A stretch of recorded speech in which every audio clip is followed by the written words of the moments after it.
ॐ शुक्लाम्भरधरं विष्णुं शशिवर्णं चतुर्भुजं प्रसन्नवदनं ध्यायेत् सर्वविघ्नोपशान्तये।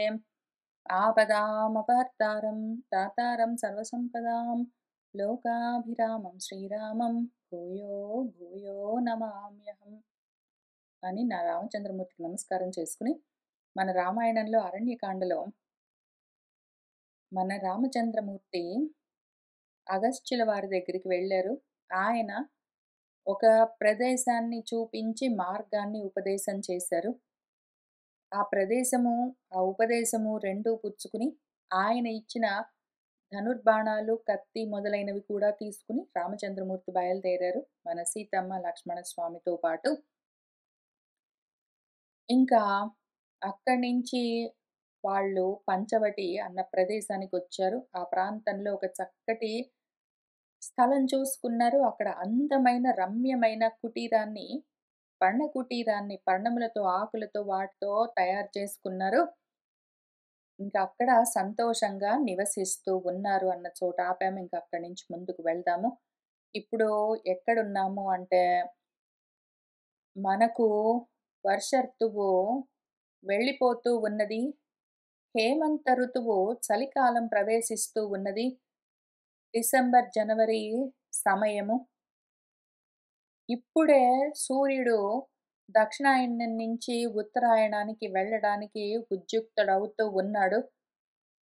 మనము మొన్నే పూర్తి చేసుకున్నాము మకర సంక్రమణము. ఇప్పుడు రామచంద్రమూర్తి అక్కడికొస్తూ ఉన్నారు. ఇంకప్పుడేం జరిగిందని చూస్తూ వెళ్దాము. వసతః తస్య తు సుఖం రాఘవస్య మహాత్మనః శరద్వ్యపాయే హేమంత ఋతుః ఇష్టః ప్రవర్తత.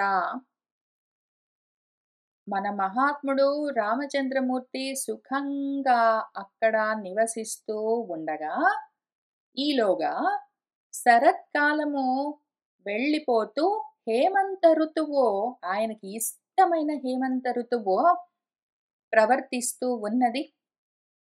ఆ చలికాలం వచ్చింది. అది ఎటువంటి అందాలతో ఉన్నది ఏమి అని మన వాల్మీకి మహర్షి చూపిస్తూ ఉన్నారు. అనగనగా కదాచిత్ ఒకానొక సమయంలో, ఒకానొక రోజు రామచంద్రమూర్తి తెల్లవారుజామునే నిద్రలేచారు. ప్రతిరోజు లాగానే ఆ రోజు కూడా ఆయన బయలుదేరారు స్నానం చేయడం కోసము. గోదావరి నది దగ్గరికి ఆయన పర్ణశాల నుంచి నడుస్తూ ఉన్నారు. ఆయన వెంట లక్ష్మణస్వామి, సీతమ్మ వెళ్తూ ఉన్నారు. ఈలోగా దారిలో ఆయన పర్ణశాల దగ్గర నుంచి గోదావరి నది వరకు ఏమేమి కనిపిస్తూ ఉన్నాయి, అక్కడ చెట్లు ఎట్లా ఉన్నాయి, సూర్యుడు ఎట్లా ఉన్నాడు, చంద్రుడు ఎట్లా ఉన్నాడు, అక్కడ వనం ఎట్లా ఉన్నది, గడ్డి ఎట్లా ఉన్నది, అక్కడ పువ్వులు ఎట్లా ఉన్నాయి, ఏమి అని నెమ్మదిగా వాళ్ళెట్లా నడుస్తూ ఉన్నారో, వాళ్ళు నడుస్తూ ఉన్న అడుగడుక్కి అక్కడ ఏమి కనిపిస్తున్నాయో వాటిని లక్ష్మణస్వామి మనకు వర్ణించి వర్ణించి చెప్తూ ఉన్నారు. మనం కూడా వాళ్ళ వెనకాలే వాళ్ళతో పాటే వెళ్తూ ఉన్నాము. ఇంక మన లక్ష్మణస్వామి చెప్తూ ఉన్నది వింటూ నడుస్తూ వెళ్దాము. సహ కదాచిత్ ప్రభాతాయాం శర్వర్యాం రఘునందనః ప్రయయౌ అభిషేకార్థం రమ్యాం గోదావరీం నదీం. ఇంకా సహా రఘునందనః రామచంద్రమూర్తి కదాచిత్ ఒకానొక రోజు శర్వర్యాం తెల్లవారుతూ ఉన్నది, ఆ శరత్ రాత్రి, ఆ ప్రభాత కాలంలో నిద్రలేచారు. రమ్యమైన గోదావరి నదిలో అభిషేకార్థం స్నానం చేయడం కోసం ప్రయయౌ బయలుదేరారు. ప్రహ్వః కలశహస్తః తం సీతయా సహ వీర్యవాన్ పృష్ఠతః అనువ్రజన్ భ్రాతా సౌమిత్రిః ఇదం అబ్రవీత్. ఇంకా ఆయన భ్రాత సోదరులు సౌమిత్రుల వారు, మన లక్ష్మణస్వామి ఆ వీర్యవంతుడు ఇప్పుడు కలశహస్తః ఒక కలశాన్ని పట్టుకున్నారు. మరి నీళ్లు ముంచుకుని స్నానం చేయాలి కాబట్టి ఆ నదిలో నుంచి. ఆయన ప్రహ్వః వంగి నడుస్తూ ఉన్నారు. కొంచెము భుజాలు ఇట్లా కొంచెం లోపలికి వంచుకుని నడుస్తున్నారు. ఎందుకంటే చల్లగా ఉన్నది ఆ తెల్లవారుజామున. సీతమ్మ తల్లి గూడా వెంట నడుస్తూ ఉన్నది. ఆయన పృష్ఠతః అనువ్రజన్ వెనకాల రామచంద్రమూర్తికి వెనకాల నడుస్తూ, కొంచెం వంగి ఇట్లా చల్లగా ఉన్నది మరి. చెంబు పట్టుకున్నారు కలశమేదో. నడుస్తూ మన రామచంద్రమూర్తితో ఇదం అబ్రవీత్ అంటూ ఉన్నారు. అయం సహ కాలః సంప్రాప్తః ప్రియః యః తే ప్రియం వద అలంకృతః ఇవ ఆభాతి యేన సంవత్సరః శుభః.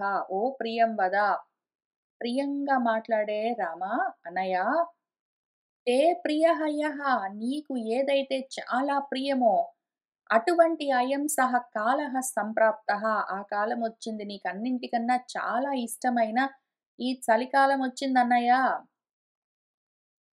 ఏనా దేనివల్లనైతే ఈ మంగళకరమైన సంవత్సరము అలంకరించబడ్డట్టుగా ఉన్నదో ఆ కాలం వచ్చిందన్నయ్య అని చెప్తూ ఉన్నారు. నీహార పరుషః లోకః పృథివీ సస్యశాలిని జలాని అనుపభోగ్యాని సుభగః హవ్యవాహనః. ఈ లోకమంతా ఎట్లా ఉన్నదో చూసావా అన్నయ్య, అక్కడ పర్ణశాలలో నుంచి వాళ్ళు బయటికొస్తూ ఉన్నారు. ఇంకా వాళ్ళ ఆశ్రమం చుట్టూ ఉన్న ప్రాంతం నుంచి యువతలకొస్తున్నారు. అక్కడ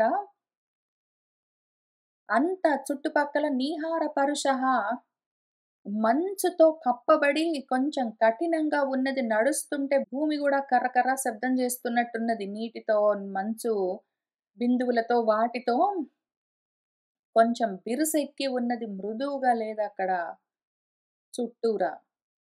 భూమి మాత్రం, పృథివి మాత్రం సస్యశాలిని, చక్కగా పంటలు పండే, ఇంకా కోతలు జరగలేదు. అక్కడ వాళ్ళు గూడా ఆశ్రమ పదంలో ఉన్న వాళ్ళు కూడా ధాన్యం అవి పండించుకుంటున్నారని చెప్పడానికి లేదు. కాబట్టి అక్కడ సహజంగానే పంటలు పండుతూ ఉన్నట్టున్నాయి. గోధుమలు, యవలు పండుతున్నాయని మన లక్ష్మణస్వామి చెప్తారు ఇంకా కొద్ది శ్లోకాల్లో. కాబట్టి అక్కడ సస్యము అంటే పంటలు పండి ఉన్నాయి. అట్లానే జలాలు, నీళ్ళన్నీ అనుపభోగ్యాన్ని వాడడానికి వీల్లేకుండా ఉన్నాయి. అక్కడ ఏమైనా నీటి వనరులేమైనా ఉంటే, చెరువులు అట్లాంటివి, నీళ్ళు వాడడానికి వీలు లేకుండా చల్లగా ఉన్నాయి. చేతులు అందులో పెడితే తిమ్మిర్లు వచ్చేట్టు ఉన్నదక్కడ పరిస్థితి. అనుపభోగ్యము ఉపయోగించడానికి లేకుండా అంత చలి. సుభగః హవ్యవాహనః ఈ హవ్యవాహనుడు అగ్ని బాగా భగ భగ మండుతూ ఉన్నాడు భోగి మంటల్లాగా. ఎందుకు అంటే ఆ చలికి తట్టుకోలేక ఆహ్, అగ్ని కొంచెము రగిలిస్తే ఆ వేడికి ఉండొచ్చు. కాబట్టి ఆ ఆశ్రమం చుట్టుపక్కల భోగి మంటల్లాగా ఉన్నట్టున్నాయి. పొద్దున్నే లేచిన వాళ్ళు కొంచెం వెచ్చగా చలి కాపుకోవడం కోసం అట్లా ఉంచారో, రాత్రి పడుకున్న వాళ్ళు ఆ విధంగా చలి కాపుకోవడానికి ఉంచుకున్నారో గానీ, ఇక్కడ చూసావా అన్నయ్య, అగ్ని మాత్రం భగభగ మండుతూ ఉన్నది. నీళ్లు చల్లగా ఉన్నాయి. సస్యాలు బానే ఉన్నాయి. కానీ లోకమంతా కొంచెము కఠినంగా ఉన్నది పర్షంగా, బిరుసుగా. నవాగ్రయణ పూజాభిః అభ్యర్చ్య పితృదేవతాః కృతాగ్రయణకాః కాలే సంతః విగత కల్మషాః. సంతః సత్పురుషులు నవాగ్రయణ పూజాభిః నవధాన్యాలు, నవం అంటే కొత్తగా వచ్చిన ధాన్యాలు. నవధాన్యాలంటే 9 ధాన్యాలని మనం లెక్క చెప్తాం గానీ, నవధాన్యాలు అంటే కొత్తగా పంట పండి కాపుకొచ్చిన ధాన్యము. ఆ విధంగా పంటలు చేతికొచ్చిన తర్వాత పూజలవన్నీ చేసి దేవతలకు, పితృదేవతలకు సమర్పించి తర్వాత మనము వాటిని తీసుకుంటాం కదా! అందుకోసం ఒక విధానం ఉంటుంది, పూజా విధానము. దాన్ని నవాగ్రయణ పూజ అని పిలుస్తారు. కాక సత్పురుషులు, సన్మార్గంలో ఉన్నోళ్ళు, వ్యవసాయంలో ఉన్నవాళ్ళు ఈ విధంగా ధాన్యానికి పూజలవన్నీ చేస్తారు. కొత్త పంటలకు, కొత్తగా కాపుకొచ్చిన పంటలు వాటిని కోతలు మొదలుపెట్టే కన్నా ముందు అట్లా కోతలు కోస్తూ ఉన్న సమయంలో. అంతేకాక సూర్యుడు దక్షిణాయనం నుంచి ఉత్తరాయణానికి, మకర సంక్రమణానికి బయలుదేరే సమయంలో గూడా అగ్రయణ పూజ చేస్తారు. అవన్నీ చేస్తూ దేవతలను, పితృదేవతలను తృప్తిపరిచి మన సత్పురుషులు ఈ కాలంలో ఆ అగ్రయణక పూజలన్నీ పూర్తి చేసి విగత కల్మషులై ఉన్నారు అని చెప్తూ ఉన్నారు. మనము సంక్రాంతి రోజు ఏం చేస్తాము? ఆ 3 రోజులు పండగ చేసుకుంటాము. కనుమ అంటాము, భోగి పళ్ళంటాము, ఏదో భోగి మంటలు అంటాము మనము. కొత్త ధాన్యం ఇంటికొస్తుంది అంటాము. మనం ఏవేవి చేస్తామో వాటిని ఆ కాలంలో ఏ విధంగా చూస్తూ ఉండేవాళ్ళు అని మన వాల్మీకి మహర్షి చూపిస్తూ ఉన్నారు. మనకు అవకాశం లేదు కాబట్టి ఇందులో నుంచే చూడాలి మనము. తర్వాత ప్రాజ్యకామాః జనపదాః సంపన్న తరగోరసాః విచరంతి మహీపాలాః యాత్రాస్థాః విజీగిషవః. జనపదాలన్నీ, ఊళ్ళన్నీ ప్రాజ్యకామాః కోరికలతో ఉన్నాయి. ఎందుకంటే పంటలు చేతికంది వస్తే ఇంక అందరూ సంతోషంగా ఉంటారు. పైగా పంటలే గాదు, పాడి గోవులన్నీ చక్కగా పాడితో ఉంటే సంపన్నమై, పాడి పంటలు రెండూ ఉండగా జనపదాలన్నీ సంతోషంగా ఉన్నాయి. కోరికలన్నీ పెరుగుతూ ఉండగా వాళ్ళు ఉత్సాహంగా ఉన్నారు. అట్లానే మహీపాలులందరూ, రాజులందరూ గెలవాలన్న కోరికలతో యాత్రలకు బయలుదేరుతూ ఉన్నారు. జైత్ర యాత్రలకు బయలుదేరుతూ ఉన్నారు. సేవమానే దృఢం సూర్యే దిశం అంతక సేవితాం విహీన తిలకా ఇవ స్త్రీ న ఉత్తరాదిక్ ప్రకాశతే. సూర్యుడు అంతక సేవితాం దిశం, మన యమధర్మరాజు నియమించే దిక్కేదున్నదో అంటే దక్షిణం వైపు, ఆ వైపు దృఢంగా ఉన్నాడు. ఇంకా ఇప్పటికి అటువైపే ఉన్నాడు. దక్షిణం వైపే ఉన్నాడు. ఉత్తరం వైపుకి ఇంకా రాలేదు. వస్తాడాయన. ఇంకా ఆ మధ్య కాలము. ఇంక ఇక్కడి నుంచి ఉత్తరాయణంలోకి వెళ్ళాలి సూర్యుడు. ఈలోగా ఉత్తర దిక్కెట్లా ఉన్నది అంటే, తిలకం లేని స్త్రీ ముఖములాగా ప్రకాశం లేకుండా ఉన్నది అని చెప్తున్నారు. ప్రకృత్యా హిమకోశాఢ్యః దూర సూర్యః చ సాంప్రతం యథార్థ నామ సువ్యక్తం హిమవాన్ హిమవాన్ గిరిః. అసలు ప్రకృత్యా నేచురల్‌గానే, స్వభావ సహజ సిద్ధంగానే హిమకోశాఢ్యః ఇక్కడ మొత్తము మంచుతో నిండి ఉన్నది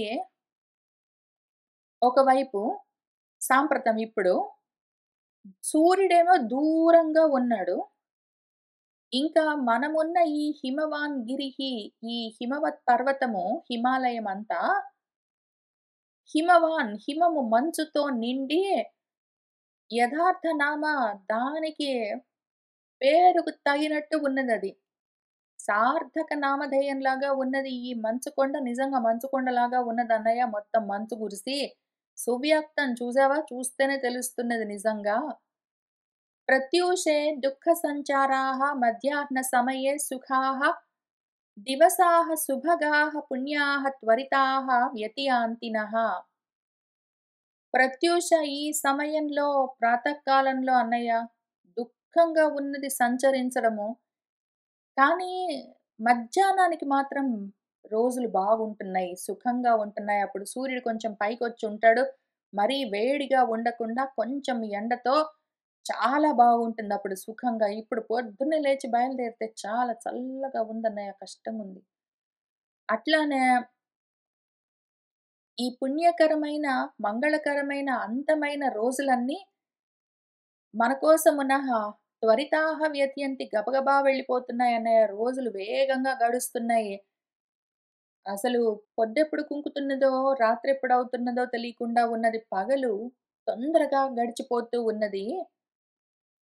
మృదు సూర్యాః సనీహారాః పటుసీతాః సమారుతాః శూన్యారణ్యాః హిమధ్వస్తాః దివసాః భాంతి సాంప్రతం. సాంప్రతం ఇప్పుడన్నయ్య మృదు సూర్యాః, రోజులు దివసాః ఎట్లా ఉన్నాయంటే, రోజులు పగళ్ళన్నీ సూర్యుడు కొంచెం మందమందంగా ఉండి, అందుకని నీహారములు మంచు, పొగ మంచులన్నీ ఉండి, పటుసీతాః బాగా చల్లగా, సమారుతాః అట్లనే చల్లగా వీస్తున్న గాలులతో, హిమధ్వస్తాః మంచు అంతా కురిసి ఈ కొండపైన ఈ అరణ్యాలన్నీ శూన్యంగా భాంతి. ఇంక ఏ పిట్టలు, పక్షులు, జంతువులు అవి గూడా ఎక్కడివక్కడ సద్దుమణిగి ఉన్నాయి అన్నయ్య. చక్కగా కొంచెము ఎండ బాగా ఉన్నది. ఇంత చలి లేదు అంటే జంతువులు గూడా, పక్షులు గూడా కిలకిలా రావాలు చేస్తూ, నాదాలన్నీ చేస్తూ ఈ అరణ్యమంతా తిరిగేవి. అవి గూడా కొంచెము నిశ్శబ్దంగా ఉన్నాయి చూస్తున్నావా అన్నయ్య చల్లగా ఉన్నది అని చెప్తూ ఉన్నారు. ఎక్కడి నుంచి ఎక్కడికొస్తూ ఉన్నాం మనము ఇంక బయలుదేరాం గదా! బయలుదేరిన తర్వాత చుట్టూ కొండ గనిపిస్తున్నది. దిక్కు ఆకాశంలో జూస్తే దిక్కులు గనిపిస్తున్నాయి. ఇంకా చుట్టంతా చల్లగా ఉన్నది. ఇంకా అరణ్యంలోకొస్తున్నారు వాళ్ళు. వాళ్ళ పర్ణశాల పక్క నుంచి అరణ్యం ఉంది గదా! ఆ అరణ్యంలో నుంచి ఇంకా గోదావరి నది దగ్గరికి రావాలి. అరణ్యమంతా అట్లా ఉన్నది క్వైట్‌గా. నివృత్త ఆకాశసేనాః కుశనీతాః హిమారుణాః సీతాః వృద్ధతరాయామాః ప్రియామాః యాంతి సాంప్రతం. సాంప్రతం ఇప్పుడు నివృత్త ఆకాశ శయనాః బయట పడుకోవడానికి కష్టము. ఏదో ఒక పర్ణశాల లాంటిదో ఏదో ఒకటి ఉంటే గాని, ఏదో గూడు లాంటిది, నీడ లాంటిది ఉంటే అక్కడ పడుకోవాల్సిందే తప్ప, బయట ఆరు బయట పడుకోవడానికి కష్టము ఈ చలికి. పుష్యనీతాః ఇంక పుష్యమి రావాలి. ఇప్పుడే మార్గశిర మాసం పూర్తవుతూ ఉన్నది. ఇది వెళ్ళిపోతే పుష్యమి వస్తుంది. మార్గశీర్ష, పుష్యమి ఈ 2 నెలలు ఈ హేమంత ఋతువు నడుస్తూ ఉన్నది. హిమారుణాః ఈ మంచు మీద ఇప్పుడిప్పుడే ఉదయించబోతున్న ఇంకా పైకి రాలేదు సూర్యుడు. ఆ సూర్యుడి నీరెండ పడి అక్కడంతా ఎర్రగా కనిపిస్తున్నది మంచు. సీతాహ బాగా చల్లగా ఉన్నాయి ఈ యామాలు. యామాలు అంటే జాములు. రాత్రిపూట 3 జాములన్నయ్య త్రియామాహ చల్లగా ఉన్నాయి పడుకుంటే. వృద్ధ తరాయామాహ ఇంక ఏదో ఒక మరీ వృద్ధురాలు నడుస్తూ ఉంటే ఎంత మెల్లగా నడుస్తుంటుందో, అట్లా ఈ 3 జాములు రాత్రిపూట అంత నెమ్మదిగా గడుస్తూ ఉన్నాయన్నయ్య. రవి సంక్రాంత సౌభాగ్యః తుషారారుణ మండలః నిశ్వాసాంధః ఇవ ఆదర్శః చంద్రమా న ప్రకాశతే. మన చంద్రుడి యొక్క సౌభాగ్యమంతా రవికి సంక్రమించినట్టుందన్నయ్య. చంద్రుడి యొక్క ఈ సమయంలో నడుస్తూ వెళ్తూ ఉంటే ఒకవైపు ఆకాశంలో చంద్రుడు, ఒకవైపు ఆకాశంలో సూర్యుడు కనిపిస్తూ ఉన్నారు మన లక్ష్మణ స్వామికి. అన్నయ్య చూస్తుంటే చంద్రుడి సౌభాగ్యమంతా సూర్యుడికి వెళ్ళినట్టున్నదన్నయ్య. సూర్యుడేమో తెల్లగా, చల్లగా కనిపిస్తున్నాడు. ఇప్పుడు తుషార అరుణమండలః మన చంద్రుడేమో ఈ మంచు కప్పబడి, దాని మీద ఈ సూర్యకిరణాలు పడి ఎర్రగా ఉండి, మన చంద్రుడేమో కొంచెం ఎర్రగా కనిపిస్తున్నాడన్నయ్య. సూర్యుడేమో తెల్లగా కనిపిస్తున్నాడు.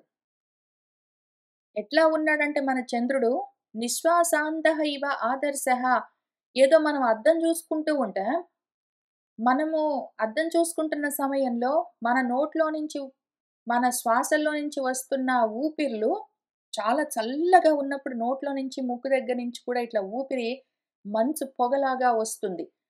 అది కమ్ముకుంటే అద్దంలో గూడా ఏమి కనిపించదు.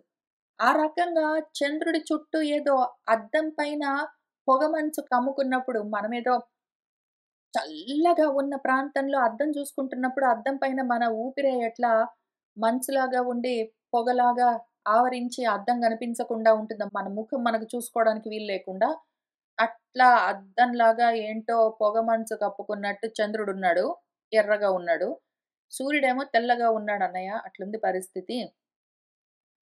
జ్యోత్స్నా తుషార మలిన పౌర్ణమాస్యాన్న రాజతే సీతా ఇవ చ ఆతపస్యామ లక్షతే నతు శోభతే. ఆయన ఇంకొక జోకేస్తున్నారు మన లక్ష్మణస్వామి. రామచంద్రమూర్తిని చూస్తుంటే ఆయనకి చల్లగా పొద్దున్న లేచి బయలుదేరాలంటే, "అన్నయ్య నీకు చాలా ఇష్టమైన చలికాలం వచ్చింది చూసావా" అనుకుంటూ మొదలుబెట్టారు. ఇక్కడ సీతమ్మ పైన గూడా ఒక జోకేస్తున్నారు.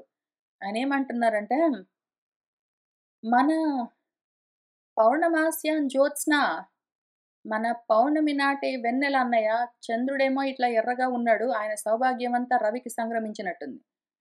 పాపం ఆ చంద్రుడి పౌర్ణమి నాటి చంద్రుడు మామూలుగా గూడా గాదు. పౌర్ణమి నాటి చంద్రుడి యొక్క ఆ వెన్నెలంతా ఇప్పుడు తుషార మలిన మంచుతో మలినమైనట్టు. ఆ వెన్నెలకు కూడా మంచు కప్పుకుందన్నయ్య. దాంతో ఏమి ప్రకాశించట్లేదు. వెన్నెల వెన్నెల్లాగా లేదన్నయ్య. ఎట్లా ఉన్నది అంటే, వెన్నెల అనే తెలుస్తున్నది. కానీ వెన్నెలలాగా ప్రకాశించట్లేదు.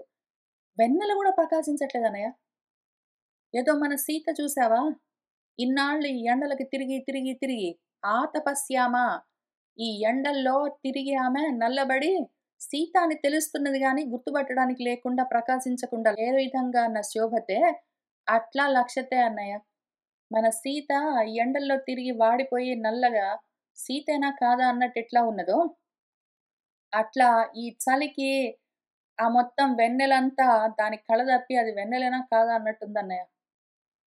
ప్రకృత్యా శీతలస్పర్శः హిమవిద్దः చ సాంప్రతం ప్రవాతి పశ్చిమః వాయుః కాలే ద్విగుణ శీతలః.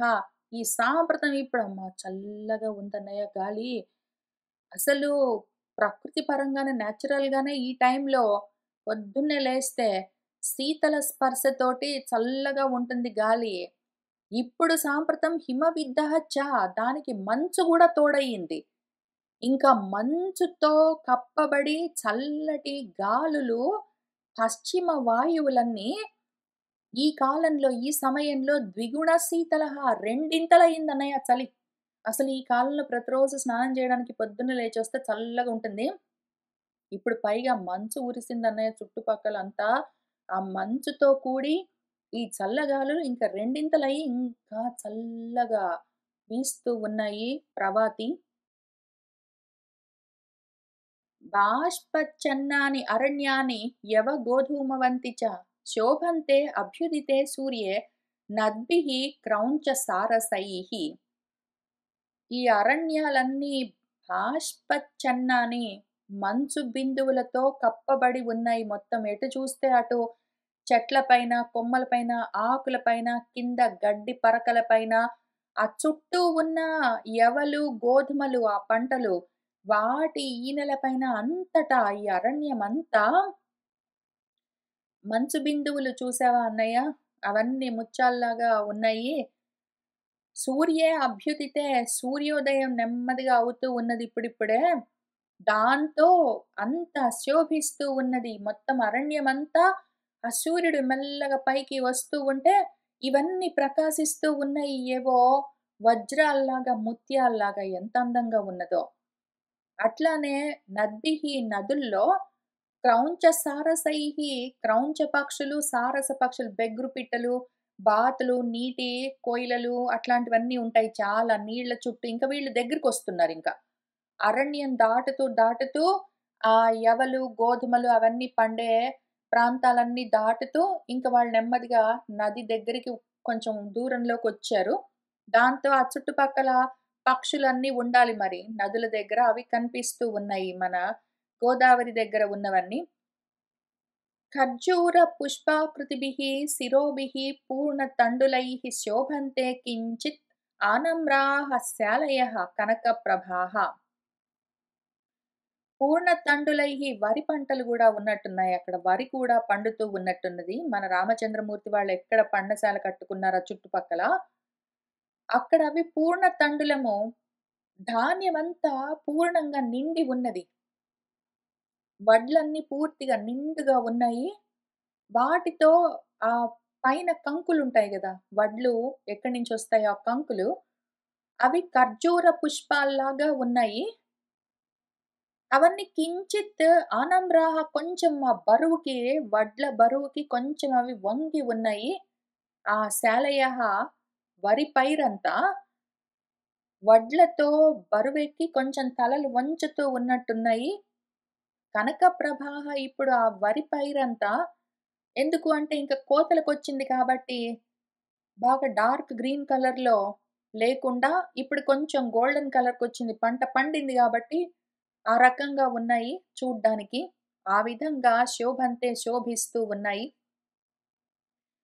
మయూఖైః ఉపసర్పద్భిః హిమ నీహార సంవృత్తైః దూరం అభ్యుదితः సూర్యः శశాంకः ఇవ లక్ష్యతే. మన సూర్యుడు దూరంగా ఉదయిస్తున్నాడు చూసావా అన్నయ్య? చూడ్డానికి శశాంకంలాగా, చంద్రుడిలాగా ఉన్నాడు తెల్లగా. ఎందుకు అంటే హిమనీహార సంవృత్తైః మంచుతో, పొగ మంచుతో కప్పబడి ఉన్న మయూఖైః కిరణాలతో ఉపసర్పద్భిః పైకి లేస్తూ ఉన్న సూర్యుడు దూరం నుంచి ఉదయిస్తున్న సూర్యుడు చూడ్డానికి చంద్రుడిలాగా కనిపిస్తున్నాడు. అగ్రాహ్య వీర్యః పూర్వాహ్నే మధ్యాహ్నే స్పర్శతః సుఖః సంరక్తః కించిత్ ఆపాండుః ఆతపః శోభతే క్షితౌ. ఆతపః ఎండ ఎట్లా ఉన్నదో ఇంకా కొంచెం పైకొచ్చినట్టున్నాడు సూర్యుడు. కొంచెం ఆకాశంలో నెమ్మదిగా ఉపసర్పద్భిః కిరణాలతో అన్నాడు గదా! కాబట్టి కొంచెం పైకొచ్చినట్టున్నాడు. వచ్చేసరికి సూర్యుడు పైకొస్తే కింద అక్కడ నేలంతా నీడ పడుతూ ఉన్నది. సూర్యుడి కిరణాలు పడుతూ ఉన్నాయి. ఆ ఎండ కనిపిస్తున్నది. అదెట్లా ఉన్నదంటే పూర్వాహ్నే ఈ ప్రాతకాలంలో అగ్రాహ్య వీర్యః దానికి అంత తీవ్రత లేదు. అంత తీక్ష్ణంగా లేవు ఆ కిరణాలతో. ఆ సూర్యుడు కొంచెం సౌమ్యంగా ఉన్నాడు. పరాక్రమం ఏమీ లేదు. మధ్యాహ్నానికి సుఖంగా ఉంటుంది ఆయన స్పర్శ. ఈ కాలంలో కొంచెము 11 గంటలు, 12 గంటలు అట్లా అవుతున్నది. 1 గంట అవుతుందంటే కొంచెము ఎండ కొంచెం గోరువెచ్చగా ఉండి చాలా సుఖంగా ఉంటుంది. ఇప్పుడు మాత్రము చల్లగానే ఉన్నది. సూర్యుడు పైకొస్తుంటే గూడా ఏమి అక్కడ ఎండ తెలియట్లేదు. వేడి తెలియట్లేదు. కించిత్ సంరక్తః కొంచెం ఎరుపెక్కి, కించిత్ ఆపాండుః కొంచెం తెలుపుతో, కొంచెం ఎర్రగా, కొంచెం తెల్లగా ఉన్నది. ఇంకా కొంచెం పైకొస్తున్నట్టున్నాడు సూర్యుడు. మరీ తెల్లగా ఇందాక చంద్రుడిలాగా ఉన్నాడు గానీ, ఇప్పుడు కొంచెం పైకొచ్చి కొంచెం ఎర్రగా, కొంచెం తెల్లగా ఉన్నాడు. ఆతపము అంటే ఎండ కొంచెం ఎరుపు తెలుపులతో కింద భూమి మీద క్షితౌ శోభతే కనిపిస్తూ ఉన్నది. కింద భూమి మీద నీడ పడుతూ ఉన్నది ఎండ అవన్నీ. అవస్యాని నిపాతేన కించిత్ ప్రక్లిన్న శాద్బలా వనానాం శోభతే భూమిః నివిష్ట తరుణాతపా. అవస్యాయ అవస్యాయము అన్నా, అవశ్యము అన్నా మంచు అని అర్థము. అది నిపాతము మంచు కురుస్తూ ఉంటే, ఆ మంచు పడుతూ ఉండడం వల్ల కించిత్ కొంచెము శాద్వలము ఆ గడ్డి పచ్చిక బయలంతా పరిక్లిన్నము కొంచెం తడిసిపోయి ఉన్నదంతా. రాత్రంతా మంచు కురిసేసరికి ఆ చుట్టుపక్కలంతా గడ్డి, పచ్చగడ్డంతా తడిసి ఉన్నది. వాళ్ళు నడుస్తూ ఉన్నారు గదా! ఇంకా ఈ అడవి గూడా దాటుతూ వాళ్ళు ఈ పంటలన్నీ దాటుతూ ఇంకా నది దగ్గరికొస్తున్నారు. అక్కడంతా గడ్డి ఉన్నది. ఆ గడ్డంతా చల్లగా తాకుతున్నది కాళ్ళకి. నీళ్ళతో తడిసి మంచు బిందువులతో తడిసి ఉన్నదది. ఇంకా ఈ వనానా భూమిః ఈ వనభూములన్నీ నివిష్ట తరుణాతప లేత ఎండతో, లేత నీరెండతో ఆ భూమంతా నివిష్టము అందంగా కనిపిస్తూ ఉన్నది. స్పృశంస్తు విమలం శీతం ఉదకం విరదః సుఖం అత్యంత తృషితః వన్యః ప్రతిసంహరతే కరం. ఇంక వాళ్ళు నీటికి దగ్గరికొస్తూ ఉన్నారు. ఇంకా గడ్డి గూడా దాటుతూ ఉన్నారు. దగ్గరికి వస్తూ ఉన్నారు నీళ్ళకి. అక్కడ ద్విరదాలు అంటే ఏనుగులు కనిపిస్తున్నాయి. ఏనుగులకు నీళ్ళే సుఖము. నీళ్ళెక్కడైనా కనిపిస్తే ఏనుగులు ఎప్పుడు నీళ్ళ దగ్గరికెళ్తూ ఉంటాయి. నీళ్లు తాగుతూ ఉంటాయి. మీదంతా పోసుకుంటూ ఉంటాయి. ఆ నీళ్ళలో పొర్లుతూ ఉంటాయి. వాటికి నీళ్ళంటే పాపం చాలా ఇష్టము. వాటికి సుఖమది. అయితే అటువంటి ద్విరదము వాటిని ఏనుగులని ద్విరదం అని ఎందుకంటారంటే 2 రథములు అంటే కూరలుంటాయి వాటికి. ఏనుగు దంతాలుంటాయి గాబట్టి. ఇప్పుడు ఆ ద్విరదము ఒకటి ఏనుగు పాపం నీళ్లు తాగడానికొచ్చింది దానికిష్టం గాబట్టి. కానీ, దానికి పైగా అత్యంత తృషితః దాని పాపం బాగా దప్పికేస్తున్నట్టు గూడా ఉన్నది. కానీ, ఆ వన్య ద్విరదము ఆ అడవి ఏనుగు ఇప్పుడు ఆ ఉదకాన్ని స్పృశ నీటిని తాకింది. నీళ్ళు శీతం చల్లగా ఉన్నాయి. నిర్మలంగా చల్లగా ఉన్న నీళ్ళ దగ్గరికెళ్ళింది. తొండమందులో పెట్టింది. ఆ స్పృశించగానే స్పర్శ చల్లగా తాకితే, అది కరాన్ని, దాని తొండాన్ని ప్రతి సంహరతే వెనక్కి తీసుకున్నది. దానికి పాపం నీళ్లు తాగాలనున్నది. కానీ ఆ తొండం నీళ్ళలో పెట్టేసరికి చల్లగా ఉంటదానికి తాగాలంటే దుఃఖం అనిపించి సుఖం కాస్త తొండం వెనక్కి తీసుకున్నది. నిలబడ్డది. తనకి దప్పికేస్తుంది. తాగాలి. తాగుతుంది గానీ నిలబడ్డదదక్కడ. అది కనిపిస్తున్నది లక్ష్మణస్వామికి. ఆయన చూపిస్తున్నారు. ఏతే హి సముపాసీనాః విహగాః జలచారిణః నావగాహంతి సలిలం అప్రగల్భాః ఇవ ఆహవం. ఆ జలచారిణః ఇంకా కొంచెం దగ్గరకొచ్చేసరికి నీటి చుట్టుపక్కల ఉండే పక్షులన్నీ ఉంటాయి. బాతులు, కొంగలు అట్లాంటివన్నీ. ఆ విహగాః ఆ పక్షులన్నీ ఏతేహి అవన్నీ చూసావా? సముపాసీనాః దగ్గరకొచ్చాయి. నీటి దగ్గరకైతే వచ్చాయి. ఎందుకు అంటే రాత్రంతా అవి ఆ చుట్టుపక్కల ఉన్న చెట్ల పైన అక్కడక్కడ గూళ్ళు చేసుకొని పడుకొని ఉండుంటాయి. ఆ అడవిలో ఎక్కడెక్కడో ఉండుంటాయి. తెల్లవారేసరికి వచ్చాయి నీటి దగ్గరికి. ఇప్పుడు కానీ ఆ సలిలమ్మ నీళ్ళలోకి నా అవగాహంతి దిగట్లేదవి. పాపం అవి నీటి పక్షులే. నీటి చుట్టుపక్కల ఉంటాయి బాతులు అట్లాంటివన్నీ. కానీ నీళ్ళలోకి దిగట్లేదు. ఎందుకంటే ఎట్లా ఉంది చూడ్డానికంటే అవి అంత చల్లగా ఉండేసరికి నీళ్ళు ఇవి పక్కన పక్కన దూరం దూరంగా ఉంటున్నాయి. చూస్తే ఎట్లా ఉందంటే వాటి పరిస్థితి బాగా ప్రగల్భాలన్నీ పలికేవాడుంటాడు. కానీ ఆ ప్రగల్భాలకి సరి అయిన ప్రజ్ఞ అంత శక్తి సామర్థ్యాలు లేని వాళ్ళుంటారు. అప్రగల్భులు అంటే పిరికివాళ్ళు. ఆ పిరికి వాళ్ళు చాలా పెద్ద పెద్ద మాటలన్నీ చెప్పి ఆహవానికి యుద్ధం దాకా వచ్చేస్తారు గానీ, అంత దాకా వచ్చాక వాళ్ళకి భయమేస్తుంది యుద్ధంలోకి వెళ్ళాలంటే. ఇంక దూరం దూరంగా నిలబడతారు. ఆ రకంగా అప్రగల్భులు పిరికి వాళ్ళు యుద్ధం దాకా వచ్చి దూరంగా నిలబడ్డట్టు, ఇవి గూడా నీళ్ళ దాకా వచ్చాయి. ఆ నీటి పక్షులన్నీ. కానీ నీళ్ళలోకి వెళ్ళాలంటే ధైర్యం చాలక భయపడుతూ దూరం దూరంగా ఉంటున్నాయి చూసావా అన్నయ్య? అవస్యాయ పరిక్లిన్నాః నీహార తమసావృతాః ప్రసుప్తాః ఇవ లక్ష్యంతే విపుష్పాః వనరాజయః. ఈ అడవులన్నీ చుట్టుపక్కల ఈ నది చుట్టుపక్కల అడవులన్నీ 2 వైపులా ప్రసుప్తాః ఇవ లక్ష్యంతే ఇంకా అవి నిద్ర మేల్కోనట్టే ఉన్నదన్నయ్య. మనమే లేచి వచ్చాము స్నానానికి. అసలు అడవి అంతా నిద్రపోతున్నట్టే ఉన్నదన్నయ్య. ఇంకా అడవి గూడా మేలుకున్నట్టు లేదు. అవస్యాయ పరిక్లిన్నాః. అవస్యాయము అంటే మంచుతో బాగా తడిసి ఉండి, నీహార తమసావృతాః దట్టమైన పొగ మంచుతో చీకటిగా ఉన్నాయి చూసావా అన్నయ్య? లోపలికి చూస్తే, వెనక్కి తిరిగి చూస్తే మనం ఎక్కడి నుంచొచ్చామో ఆ అడవంతా గూడా, ఎదురుగా చూస్తే నదికి అవతల సైడ్ ఉన్న అడవంతా గూడా ఇంకా చీకట్లు అట్లానే ఉన్నాయి. విపుష్పాహ పువ్వులు గూడా లేకుండా ఉన్నాయన్నయ్య. ఆ రకంగా ఉన్నది ఇక్కడ మొత్తం వనరాజయః వనమంతా అడవులన్నీ అట్లా ఉన్నాయి. బాష్ప సంచన్న సలిలాః ఋత విజ్ఞేయ సారసాః హిమార్ద్ర వాలుకైః తీరైః సరితః భాంతి సాంప్రతం. సాంప్రతం ఇప్పుడు బాష్ప సంచన్న సలిలాః నీళ్ల పైన కూడా మంచు బిందువులు కనిపిస్తున్నాయి చూసావా అన్నయ్య? నీళ్ల పైన గూడా పొగ మంచు కనిపిస్తూ ఉన్నది చూసావా అంతెత్తున? నీళ్ల పైన గూడా మంచంతా పొగలాగా ఉన్నది.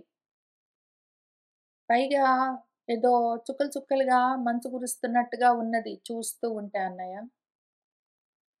ఋత విజ్ఞేయ సారసాహ అక్కడ పక్షులున్నాయని తెలియడం గూడా కష్టంగా ఉన్నది. అవేవో మెల్లమెల్లగా కొంచెం కొంచెంగా కూతలేవో కూస్తుంటే, ఓహో! ఇక్కడ పక్షులున్నాయా అని మనం అనుకోవాల్సిందే తప్ప, పక్షులు గూడా కనిపించట్లే. అది కనిపించి కనిపించకుండా దాక్కున్నాయి అవి గూడా. ఇక్కడ ఈ తీరంలో ఉన్న వాలుకములు, ఈ నదీ తీరంలో ఇంక వాళ్ళు ఆ గడ్డిలో నుంచి గూడా ఇంకా ఇసుక తిన్నెల్లోకొచ్చారు. వాలుక అంటే ఇసుక తిన్నె. ఆ గోదావరి నది యొక్క ఇసుక తిన్నెల్లో నుంచి నడుస్తున్నారింక నది వైపుకి. ఆ ఇసుక మొత్తము మంచుతో తడిసి ఉన్నది పాపము. హిమార్ద్రము. మంచుతో తడిసి ఇసుకంతా చల్లగా ఉన్నది. ఆ రకంగా ఈ సరితహ మన నది భాంతి ప్రకాశిస్తుంది చూసావా? తుషార పతనాచ్చయేవ మృదుత్వాత్ భాస్కరస్య చ శైత్యాత్ అగ్రాగ్రస్థమపి ప్రాయేణ రసవత్ జలం తుషార పతనాత్ చయేవ. ఈ మంచు కురుస్తూ ఉంటే భాస్కరస్య మృదుత్వాత్ సూర్యుడేమో మందంగా ప్రకాశిస్తున్నాడు. పైగా ఇక్కడంతా శైత్యము బాగా చల్లగా ఉన్నది. ఈ రకంగా ఉన్నా గూడా ప్రాయేణ అగ్రాగ్రస్థం ఈ కొండల పైన ఇక్కడ నదిలో నీళ్లు రసవత్తరంగా ఉన్న ఈ జలమంతా ఎంత బాగుందో అని నీళ్ళలోకి దిగుతూ ఉన్నట్టున్నారు. ఇంక నీళ్ళ దగ్గరికి వెళ్తున్నారు. కొంచెం ఎక్కడైనా వాళ్ళు అలవాటుగా స్నానం చేసే గట్టు దగ్గర లేదా ఏదైనా బండల దగ్గరికి వెళ్ళినట్టున్నారు. వాళ్ళ వస్తువులు అక్కడ పెట్టుకుంటున్నట్టున్నారు. మళ్ళీ స్నానం చేసిన తర్వాత బట్టలు మార్చుకోవడం కోసం ఆ బట్టలు తీసుకొని వెళ్తారు. తుడుచుకోవడానికి తీసుకొని వెళ్ళుంటారు. అక్కడ చెంబు ఒకటున్నది. మన కలశము. పందుం పుల్లలు ఏమైనా తీసుకొని వెళ్లారో ఏమో! మళ్ళీ తర్వాత సంధ్యావందనం కోసం కావలసిన సామగ్రి ఏమైనా తీసుకొని వెళ్లారేమో! అవన్నీ అక్కడ పెట్టుకున్నట్టున్నారు. కొంచెం నీళ్ళలో కాళ్ళు బెట్టి అట్ట చూసినట్టున్నారు. మన లక్ష్మణస్వామి. "అన్నయ్య ఇక్కడ సూర్యుడంత ప్రకాశించట్లేదు. చలి ఇంకా అట్లానే ఉన్నది. ఇంకా మంచు అట్లానే కురుస్తూనే ఉన్నది. అయినా గూడా జలం ఎంత రసవంతంగా ఉన్నది గదా!" అని అంటూ ఉన్నారు. అందులో ఇంకా ఆయన అప్పుడే వెంటనే నది దగ్గరికి వెళ్ళగానే స్నానంలోకి దిగట్లేదు. ఆ చుట్టుపక్కల చూస్తున్నారు. అక్కడ ఏమున్నాయి ఇంకా జరా జర్జరితైః పద్మైః శీర్ణకేసరకర్ణికైః నాలశేషైః హిమధ్వస్తైః నభాంతి కమలాకరాః. కమలాకరాలు, కమలాలతో నిండి ఉన్న నీటి ప్రదేశాలు. అవన్నీ పూలతో ఉన్నాయి. పాపం పద్మాలున్నాయి. ఉంటాయి అందులో. అయితే ఇప్పుడు ఆ పద్మాలెట్లా ఉన్నాయి, జరా జర్జరితైః కొంచెం పూలు బాగా విచ్చుకుని కొద్ది రోజులుంటాయేమో 3, 4 రోజులుంటాయో, ఎన్నాళ్ళుంటాయో ఒక్కొక్క రకము పద్మము కొన్ని కొన్ని రోజులుంటుంది.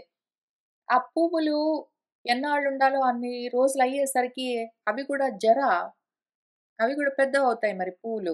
దాంతో వాటిపైన కేసరాలు, కర్ణికలు ఆ పద్మాల దుద్దులు, పద్మాల రేఖలు అవన్నీ కూడా శీర్ణము రాలిపోయాయి. నాళశేషం అక్కడ పద్మాలు ఉన్నాయని గుర్తుగా ఒక్క పద్మపు నాళం అట్లా గొట్టాల్లాగా అక్కడక్కడ కనిపిస్తున్నాయి గానీ, ఆ నాళాల పైన పద్మాలు లేవు రాలిపోయాయి ఎప్పుడో. హిమధ్వస్తైః ఈ మంచుకి మొత్తం ధ్వంసమైపోయి ఉంది ఇక్కడ పద్మాల కొలనులన్నీ. ఆ రకంగా నభాంతి ప్రకాశించట్లేదే కళ లేకుండా ఉన్నాయవి. ఎందుకంటే ఈ కమలాకరాలు చూసుకున్నారు రామచంద్రమూర్తి ఎప్పుడు? మనం ఇక్కడ పండ కుటీరం కట్టుకుంటూ ఉన్న సమయంలో ఆ చుట్టుపక్కల చూసావా మన ఇంటికి అల్లంత దూరంలో ఇంకక్కడి నుంచి ఇవన్నీ ఉన్నాయి మనకు పద్మాల కొలనులన్నీ ఉన్నాయి. ఎంత అందంగా ఉంటుందో ఇక్కడ ఇల్లు కట్టుకుందామని చెప్పారు. అక్కడ కట్టుకున్నారు. వాళ్ళ ఇంటి దగ్గర నుంచి నడుచుకుంటూ వస్తూ ఉంటే ఈ నది దాకా దారిలో ఉన్న పద్మాల కొలనులు ఇక్కడ నదిలో ఉన్న పద్మాలు గూడా పూసాయి. ఇన్నాళ్ళు పూసి, పూసి, పూసి ఇంకిప్పుడు ఆ పువ్వుల రేకులన్నీ రాలిపోయాయి. వాటి దుద్దులన్నీ రాలిపోయాయి. కణికలు ఊరికినే నాళాలున్నాయి. ఆకులు గూడా పండిపోయి ఉంటాయి. మళ్ళీ కొన్నాళ్ళకి మళ్ళీ కొత్త ఆకులతో, మళ్ళీ కొత్త మొగ్గలతో, పువ్వులతో అవి వికసిస్తాయి. కానీ ఇప్పటికైతే ఇట్లా ఉంది వాటి పరిస్థితి.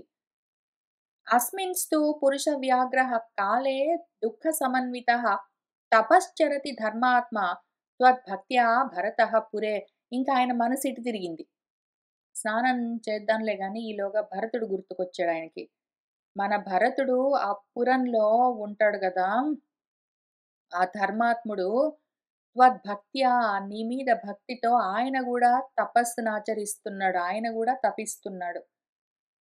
అస్మిన్ కాలే ఇదే సమయంలో మనమిప్పుడు ఇట్లా నడుస్తూ ఇప్పుడు ఈ గోదావరి నది తీరం దాకా వచ్చి గోదావరి నది నీళ్ళ దగ్గర నిలబడ్డాం గదా అన్నయ్య! ఇంక నీళ్ళలోకి దిగి స్నానం చేస్తూ ఉండాలి. ఇదే సమయంలో అటు సైడు మన భరతుడు గూడా ఇదే కాలంలో ఇప్పుడే ఆ పురుష వ్యాఘ్రుడు, పురుష శ్రేష్ఠుడు, ఆ ధర్మాత్ముడు ఎంత దుఃఖాన్ని అనుభవిస్తున్నాడో ఆయన గూడా ఇదే సమయంలో లేచి నీ గురించి దిగులు పెట్టుకునే ఆయన గూడా స్నానానికి వెళ్తూ ఉండిండొచ్చు కదా! అని అటువైపు వెళ్ళింది మన లక్ష్మణ స్వామికి మనస్సు. త్యక్త్వా రాజ్యం చ మానం చ భోగాంశ్చ వివిధాన్ బహూన్ తపస్వి నియతాహారాః సేతే సీతే మహీతలే. ఆ తపస్వి ఆయన గూడా తాపసికుడు. ఇప్పుడు మనలాగానే ఆయన గూడా రాజ్యాన్ని, మానాన్ని, భోగాన్ని, వివిధమైన రకరకాల ఎన్నెన్నో విషయాలను త్యక్త్వా వదిలిపెట్టి, మనలాగానే నియతాహారాహ నియమితమైన ఆహారాన్ని అంటే భోజనాన్ని ఒకటే గాదు ఏదైనా సరే ఇంద్రియాల నిగ్రహాన్ని సాధించి, ఆయన గూడా సీతే మహీతలే ఈ చల్లటి భూమి మీద సేతే పడుకుంటూ ఉంటాడు గదా! సహాపి వేళామిమాం నూనం అభిషేకార్థముద్యతః వృతః ప్రకృతిభిః నిత్యం ప్రయాతి సరయూం నదీం.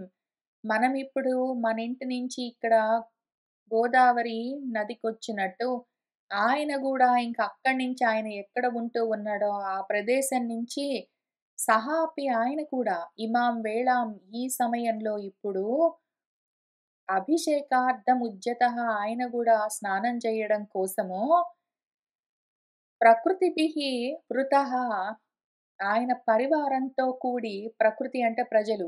ప్రజలతో కలిసి స్నానం చేయడం కోసం నిత్యము సరయూ నది దగ్గరికి ప్రయాతి వెళ్తూ ఉంటాడు గదా! అత్యంత సుఖ సమృద్ధః సుకుమారః సుఖోచితః కథం ను అపరరాత్రేషు సరయూం అవగాహతే. అత్యంత సుఖంగా పెరిగాడు. సుకుమారుడు భరతుడు. సుఖానికే ఆయన తగినవాడు. ఇటువంటి దుఃఖాలు, ఇటువంటి చలి ఇవన్నీ అనుభవించవలసిన పని లేదు. అయినా గూడా ఎందుకు అంటే ఆయన రాకుమారుడు. పొద్దున్నే లేచేసరికి ఆయన నిద్ర లేచిన తర్వాత స్నానం చేయడం కోసం వేడి నీళ్ళు, అందులో గూడా చక్కటి పరిమళ ద్రవ్యాలన్నీ కలిపి అక్కడ ఉంచితే, దాంతో పాటు ఆయన స్నానం చేయడం కోసం గంధము మొదలైనవన్నీ అక్కడ పెడితే, ఆయన సంతోషంగా స్నానం చేయొచ్చు. పీట మీద బంగారు పీట మీద కూర్చొని. ఆయనకి ఏమి అవస్థ? మనలాగానే ఉండాలని నిర్ణయించుకున్నాడు. మనలాగానే ఆయన గూడా బయలుదేరి ఉంటాడు ఈ సమయానికి చల్లగా బయలుదేరి నడుస్తూ సరయూ నది దాకా వెళ్ళి అక్కడ ఆ చల్లటి నీళ్ళలో దిగి స్నానం చేయవలసొస్తుంది గదా! ఇటువంటి అర్ధరాత్రి, అపర్రాత్రి బయలుదేరి రావాలి ఆయన. అపరరాత్రి అంటే రాత్రి వెళ్ళిపోతూ ఉన్న సమయం అంటే ఇంక మరీ ప్రాతకాలము. తెల్లవారుజామున లేచి సరయూ నది దగ్గరికి వెళ్ళి ఇంక అందులో ఆ చల్లటి నీళ్ళలో స్నానం చేయాలి ఆయన గూడా. మనలాగా మనమిక్కడ చేస్తున్నట్టు. పద్మపత్రేక్షణః వీరः శ్యామः నిరుదరः మహాన్ ధర్మజ్ఞः సత్యవాదీ చ హ్రీనిషేవి జితేంద్రియः ప్రియాభిభాషీ మధురः దీర్ఘబాహుః అరిందమः సంత్యజ్య వివిధాన్ భోగాన్ ఆర్యం సర్వాత్మనా శ్రితః. పద్మపత్రాల్లాంటి కన్నులున్నవాడని గుర్తు చేసుకుంటున్నాడు భరతుడిని, తన అన్నయ్యని, రెండో అన్నయ్యని మన లక్ష్మణస్వామి గుర్తు చేసుకుంటున్నాడు. పెద్ద పెద్ద కన్నులు, పద్మాల్లాంటి పద్మపత్రాల్లాంటి కన్నులు. వీరుడు భరతుడు శ్యామ వర్ణంలో ఉంటాడు రామచంద్రమూర్తిలాగా. నిరుదరుడు, సన్నటి నడుము, మహాత్ముడు, మహాన్, ధర్మజ్ఞుడు, సత్యవాది. శ్రీనిషేవి, ఆయన అధర్మంగా ప్రవర్తిస్తానేమో అని ఎప్పుడు భయపడుతూ ఉంటాడు. జితేంద్రియ, ఇంద్రియ జయాన్ని సాధించినవాడు. ప్రియాభిభాష, ఎప్పుడు ప్రియంగా మధురంగా మాట్లాడుతూ ఉంటాడు. దీర్ఘమైన బాహువులతో గొప్ప పరాక్రమవంతుడు, అరిందముడు, శత్రుమర్దనుడు. అటువంటి వాడు అన్నయ్య ఇప్పుడు సర్వాత్మన అన్ని విధాలుగా ఆర్యం శ్రితః, నిన్ను ఆశ్రయించి నీ మార్గాన్ని ఆశ్రయించి వివిధాన్ భోగాన్ సంత్యజ్య, రకరకాల భోగాలన్నింటినీ వదిలిపెట్టి రాజోచితమైన భోగాలను వదిలిపెట్టి మనలాగానే ఉన్నాడు చూసావా. అందుకని ఆ మహాత్ముడు అన్నయ్య జితః స్వర్గః తవ భ్రాత్రా భరతేన మహాత్మన వనస్థమపి తాపస్యే యః త్వాం అనువిధీయతే. అన్నయ్య ఒక మాట చెప్తున్నాను విను. తవ భ్రాత్రా మహాత్మన భరతేన, నీ సోదరుడు ఆ మహాత్ముడు భరతుడి చేత స్వర్గః జితః, స్వర్గం గెలుచుకోబడ్డదన్నయ్య. నా అన్నయ్య, మన సోదరుడు భరతుడు స్వర్గాన్ని జయించాడు. స్వర్గం సాధించాడన్నయ్య. ఎందుకు అంటే ఆయన తపస్సు అటువంటిది.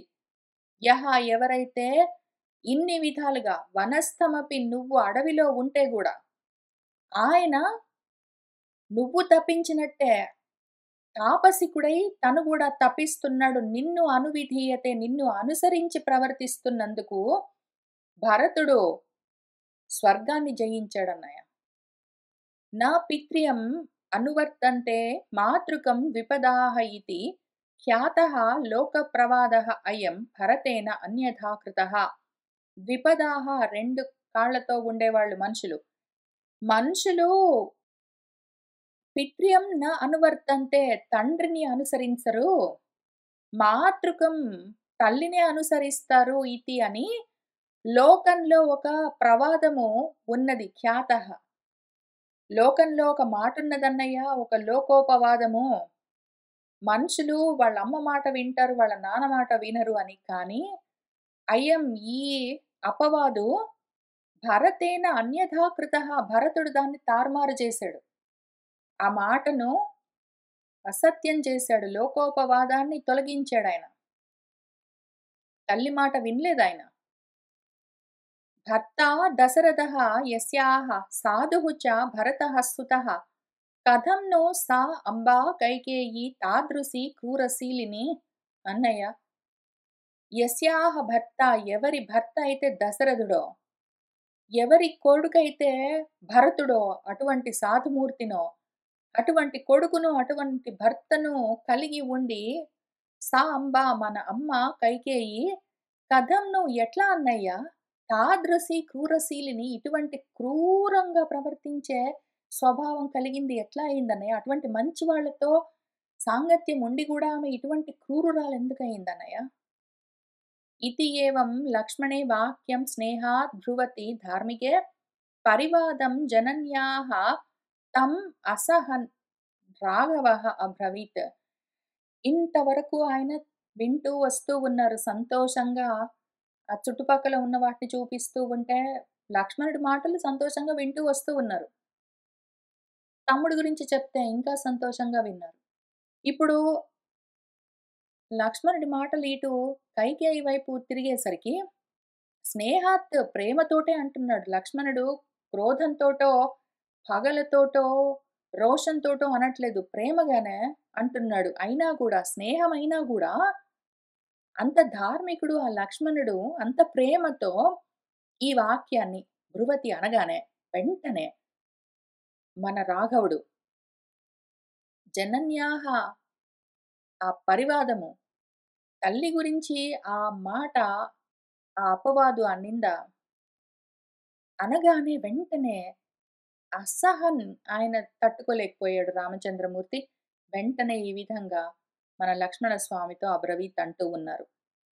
సహతే అంబా మధ్యమ తాత గర్హితవ్య కథంచన తాం ఏవ ఇక్ష్వాకునాథస్య భరతస్య కథాం కురు. తాత, నాయన లక్ష్మణ, సహతే, ఆ నీకు మన అమ్మ మధ్యమ, మన పినతల్లి కైకేయి గురించి ఈ విధంగా మాట్లాడడం తగదు. ఆమె నీ చేత కథంచన, ఏ విధంగా కూడా నా గర్హితవ్య, గర్హించవలసింది కాదు. ఆమెను నువ్వు ఇట్లా గర్హించరాదు, ఆమెను తూలనాడరాదు, ఆమె గురించి ఇట్లా పరుషంగా మాట్లాడరాదు. నువ్వు ఇంతకుముందు చెప్తూ ఉన్నావు చూడు, అవి చెప్పు, అవి చెప్పు, వింటాను సంతోషంగా. మన ఇక్ష్వాకునాథస్య భరతస్య, మన ఇక్ష్వాకు రాజు భరతుడు, ఆయన యొక్క తాం కథామేవ, వాడి గురించే చెప్పు, వాడి గురించి అవే కథలు చెప్పు, కురు, వింటాను. చాలా బాగున్నాయి. భరతుడి మాటలు చెప్తూ ఉంటే నా మనసు నిండుతూ ఉన్నది. వాడి గురించి చెప్పు, వింటాను. అమ్మ గురించి తూలనాడకు, వద్దు. నిశ్చితాపి హి మే బుద్ధిః వనవాసే దృఢవ్రత భరత స్నేహ సంతప్త బాలిసీక్రియతే పునః. మే బుద్ధిః, నా బుద్ధి ఈ వనవాసంలో దృఢ నిశ్చయంతో ఉన్నది, అది వ్రతంగా ఉన్నది. నాకు ఈ వనవాసం గురించి ఏ బాధ లేదు. నా మనసు చాలా స్థిరంగా, దృఢంగా ఉన్నది. ఇది వ్రతంగా ఆచరిస్తున్నాను. దాని గురించి నా బుద్ధి చాలా నిశ్చయంగా ఉన్నది. అయితే కానీ పునః మళ్ళీ భరతుడి పైన ప్రేమ వల్ల బాధ అనిపించినప్పుడల్లా అది బాలిసీ క్రియతే. అది కొంచెం బేలగా అనిపిస్తుంది. దిగులనిపిస్తుంది. సంస్మరామి అస్య వాక్యాని ప్రియాణి మధురాణి చ హృద్యాని అమృతకల్పాని మనః ప్లహ్లాదనాని చ. వాడి మాటలు వింటుంటే మధురంగా ఉంటాయి. ప్రియంగా ఉంటాయి. అవే వాక్యాలను ఎప్పుడూ నేను సంస్మరించుకుంటూ ఉంటాను. అవే మాటలు గుర్తు చేసుకుంటూ ఉంటాను. అవి హృద్యాన్ని నా హృదయాన్ని తాకుతూ ఉంటాయి. అమృత కల్పాన్ని అమృతంలాగా ఉంటాయి వాడి మాటలు. మన ప్రహ్లాదనానిచ నా మనసుకి ఎంత ఆనందమో వాడి మాటలు గుర్తుకొచ్చినప్పుడల్లా. కదాను అహం సమేష్యామి భరతేన మహాత్మనా శత్రుఘ్నేన చ వీరేణ త్వయా చ రఘునందన. రఘునందన లక్ష్మణ కదాను ఎప్పుడో గదా మహాత్మనా భరతేన ఆ మహాత్ముడు భరతుడితో త్వయాచ నీతో ఆ వీరుడు శత్రుఘ్నుడితో అహం నేను ఎప్పుడు కదా సమేష్యామి మళ్ళీ కలిసి ఉంటానో గదా! మీ ముగ్గురితో కలిసి నేనెప్పుడు ఉండగలనో గదా! ఎప్పుడా రోజొస్తుందో గదా! ఇతి ఏవం విలపన్ తత్ర ప్రాప్య గోదావరీం నదీం చక్రే అభిషేకం కాకుత్సః సానుజః సహ సీతయా. ఇతి ఏవం విలపన్ ఈ విధంగా బాధపడుతూ తత్ర అక్కడ గోదావరీం నదీం ప్రాప్య గోదావరి నది దగ్గర మన కాకుత్సహ మన రామచంద్రమూర్తి సానుజః తన అనుజుడు లక్ష్మణస్వామితో పాటు సహ సీతయ్య సీతమ్మతో పాటు అభిషేకం చక్రే స్నానం చేశారు. తర్పయిత్వాథ సలిలైః తే పితృదేవతాని చ స్తువంతి స్మ ఉదితం సూర్యం దేవతాః చ సమాహితాః. అథ ఇంక వాళ్ళు స్నానాలు చేశారు ముగ్గురు. వాళ్ళు ఆ సలిలైహి ఆ చల్లటి నీళ్ళలో ఆ ప్రాతకాలంలో స్నానం చేసి ఆ నీళ్లతోటే పితృదైవతాని పితృదేవతలను దేవతలను తర్పయిత్వా పితృతర్పణాలిచ్చి జలతర్పణాలిచ్చి ఆ తర్వాత సమాహితాహ సమాహితమైన మనస్థితితో ఉన్నవాళ్ళై ఉదితం సూర్యం ఉదయిస్తున్న సూర్యుణ్ణి మిగిలిన దేవతలను కూడా స్తువంతి స్మ వాళ్ళు స్తోత్రాలవన్నీ చేస్తూ పూజలు చేసుకున్నారు. ప్రాతః సంధ్యాకాలంలో చేయవలసిన పూజలు చేసుకుంటూ ఉన్నారు. జపాలు చేశారు. సంధ్యావందనాలు పూర్తి చేసుకుంటూ ఉన్నారు.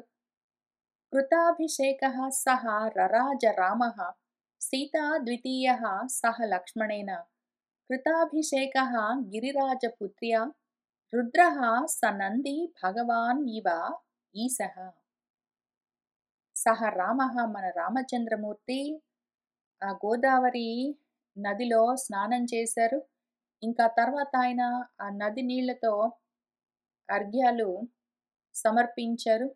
పైకొచ్చి మళ్ళీ శుభ్రమైన వస్త్రాలు ధరించారు. ఇంకా అక్కడే ఆ ఇసుక తిన్నెల్లో కూర్చుని ప్రాతకాలం చేయవలసిన సంధ్యావందనాలు, జపాలన్నీ పూర్తి చేసుకున్నారు. ఆయన ఎట్లా ఉన్నారంటే కృతాభిషేకః స్నానం చేసి సీతాద్వితీయః సీతమ్మతో పాటు సహ లక్ష్మణేన లక్ష్మణస్వామితో పాటు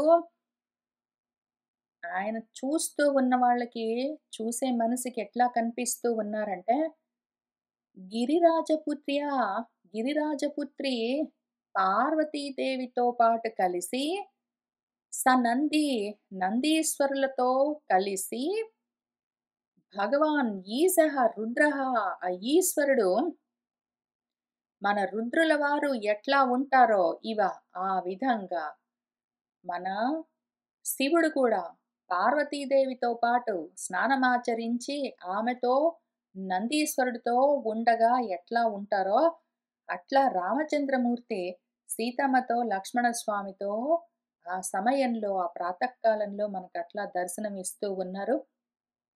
మనం ఇవాళ ఇక్కడ ఆపుదాము. వచ్చే వారం ఆ తర్వాత ఏం జరిగిందని చూసుకుంటూ ముందుకు వెళ్దాము. इत्यार्षे वाल्मीकि आदिकाव्ये रामायणे अरण्यकाण्डे षोडशसर्गः सम्पूर्णम्। सर्वं श्री सीतारामचन्द्र प्रभु पादारविन्दार्पणमस्तु। मङ्गलं कोसलेन्द्राय महनीयगुणात्मने चक्रवर्ति तनूजाय सार्वभौमाय मङ्गलं। वेदवेदान्तवेद्याय मेघश्याममूर्तये पुंसां मोहनरूपाय पुण्यश्लोकाय मङ्गलम्।